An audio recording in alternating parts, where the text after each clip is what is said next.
Hello YouTube, it's Hank here with Hobbies of Man once again, and today we are doing another comics by the issue. Today we're doing a one-shot title. Today we are going to look at Eternals, Thanos Rising. There you go, that way you guys can see it. There you go. So this is written by Kieron Gillen, or Guillen, I'm not really sure how to say his name, but he's the guy that's doing the big, massive, very important Eternals run. And this is a one-shot that I guess ties into it. I'm not really sure. I haven't actually read that one. The first issue should be coming out soon, so or the first volume, sorry. So I'll probably pick it up before the movie, but that's basically why I'm interested in this.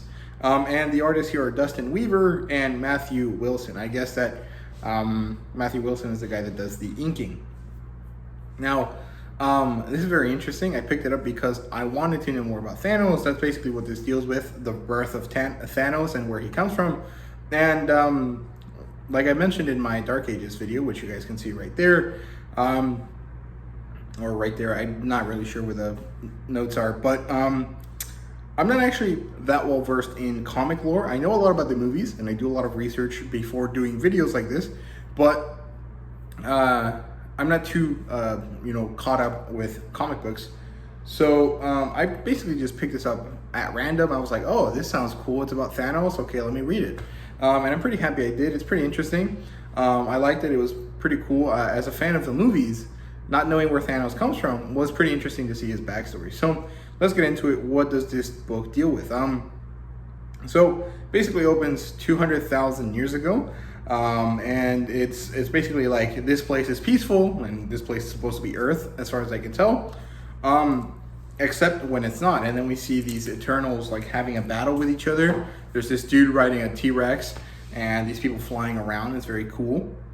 And basically that sets up this page, which is black with blue ink on it, that basically is the chronology of Eternals. So it tells you a lot of like background stories or background information about like where the Eternals come from and what they're doing and stuff like that, which is actually pretty good because this is supposed to be something that just adds more information to Guillen's run, right? So I'm pretty happy with how this works because it allows you to read it even if you don't know anything about it.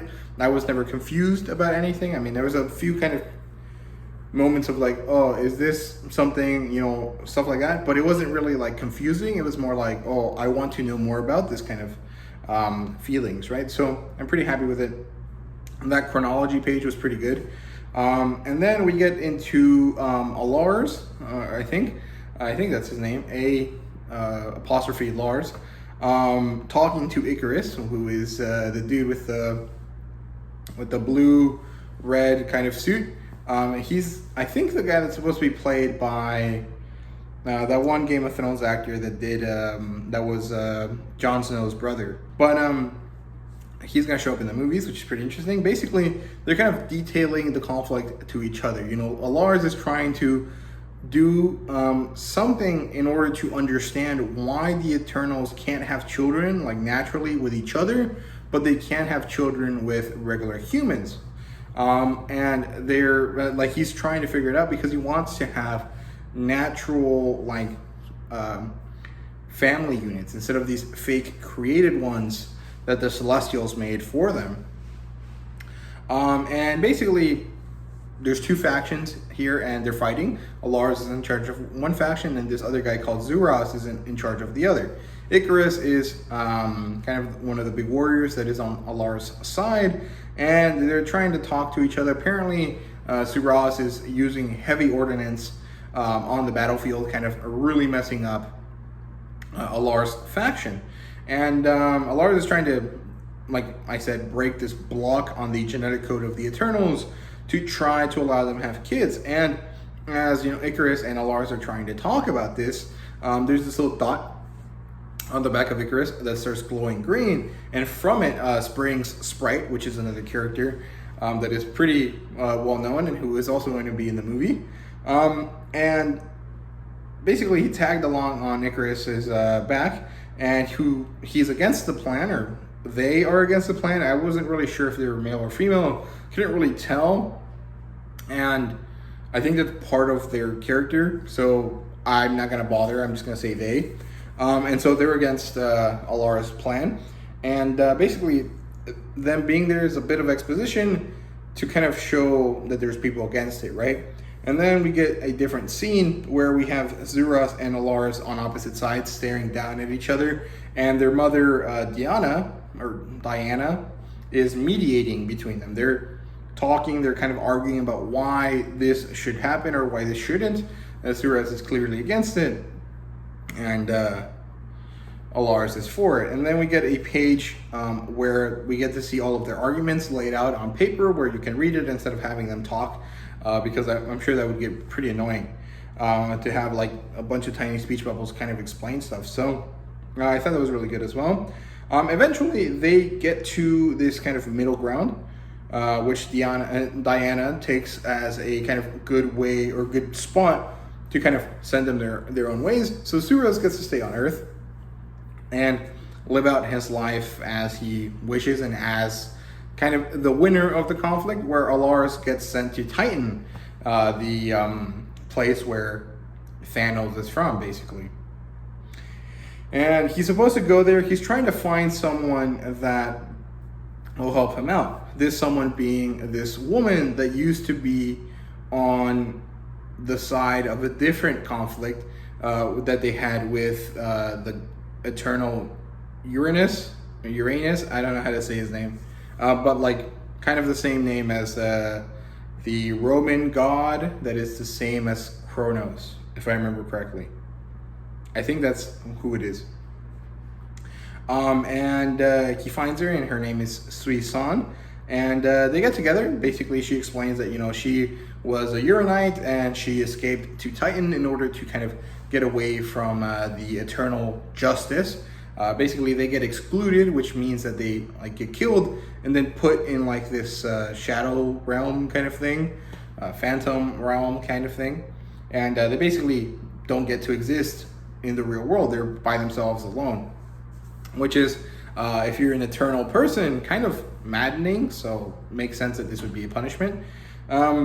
And basically, they get together. They kind of develop a relationship as they're kind of working on this genetic code thing. And of course, Alaris really doesn't get anywhere. So he ends up trying to ask his dad, who has like basically godlike powers, due to some other thing that happened in the past that we don't really get explained, but that doesn't really matter.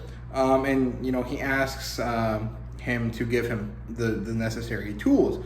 And so his father gives him 2 rings that are called the quantum bands, and it's like, these should fix your problem, but beware, right?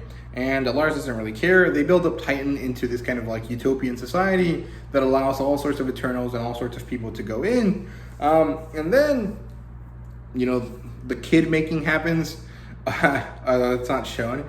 And then the child is born. And we have this little moment before that where they're kind of talking about how they should name their child. Suisan wants to go with Eros to demonstrate their love. And Alaris, who is now mentor while he's on Titan, is like, no, we should call him Thanos in order to kind of show that we triumph over death by having life, which is kind of interesting. This is mythologically significant because Eros and Thanatos, who is Thanos, are brothers. They're twin brothers in the Greek pantheon, and Eros is for love, and Thanatos is the guy that actually deals with taking people to death into Hades, because Hades isn't actually really the god of the dead. He's like the king of the dead, so it's kind of interesting. And he's also where the dead reside, so it's kind of cool. But of course, Thanos ends up being a horrible kind of monster thing. He shows up as a little baby. He doesn't look like a person. He has this like dark purple skin, and he has these little pointed ears, which is kind of weird. I think that he's supposed to be kind of really messed up, but not in like the like he's like an abomination essentially.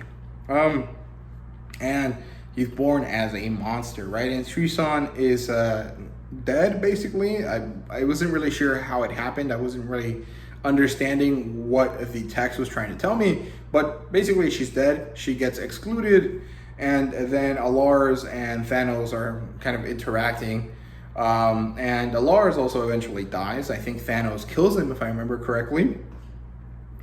And this ends up happening after Alars returns the quantum bands to his father, and his father's like, we must always oppose Thanos because he will doom the universe, right? And of course, Thanos is interested in death. He has this lust for death, as the book says at the beginning.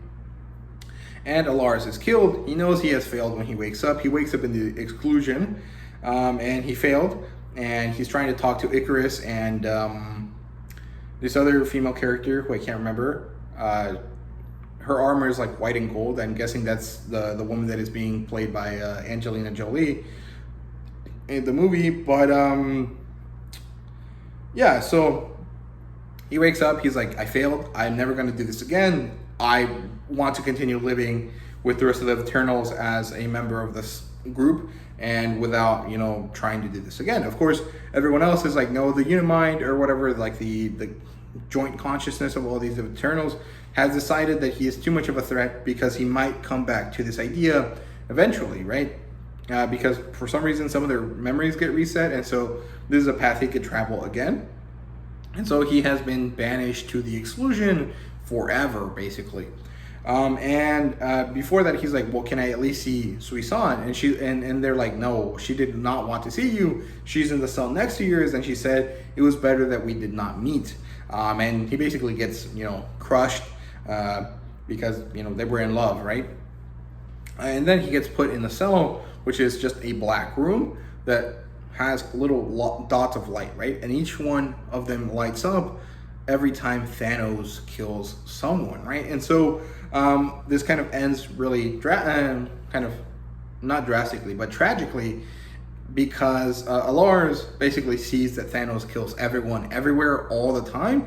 And it says that, you know, his eyes burned out within the week, but he basically existed in this cell that just showed him the destruction that he wrought on the universe, which is kind of insane. It was super metal, and it was a really good read, actually. I really did enjoy it. So that's all that happened, and that's really all there is to it. It was very interesting. I really liked it. It doesn't really tie into the MCU at all, but it's interesting to know and learn more about characters that show up in the MCU, and I'm hoping that this kind of shows up in some way in the Eternals movie. This would be pretty cool. I know Thanos is like over with now. The MCU doesn't really care too much about Thanos anymore, but it would be nice to learn about him, you know, kind of retroactively, because it would be interesting. Yeah, that's basically it. I hope you guys enjoyed this video. If you did, please leave a like, subscribe, and comment down below. Let me know what you thought.